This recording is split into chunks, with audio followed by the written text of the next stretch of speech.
And I went and did this 50-mile race. And it was by far the toughest thing I'd ever done. I mean, it took every cell in my body to finish that race. And it really hurt. And I was in the finishing area, the finishing tent area, like wrapped in this Mylar blanket, dehydrated, shivering. And I saw those two guys that had passed me on the way up the hill, and they were high-fiving each other saying, we qualified.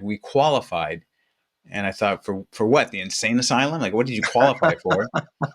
And they said, no, we qualified for the Western States 100-mile endurance run. And I said, hold it. Did you say 100 miles? Like twice as far as we just ran? He's like, yeah, it's a 100-mile race. And I said, where does this race take place? He said, well, you start at the base of a ski resort. You run to the very top of the highest peak. And then you run 95 miles from there through the mountains to a town called Auburn. I said, well, what do you do at night? Like, where do you stop? He said, no, you put on a headlamp and you run at night.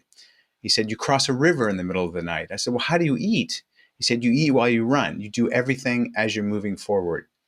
And I was just blown away that there was anything even remotely like this that a human could do. And as they were walking away, they looked at me and they said, hey, buddy, you qualified too.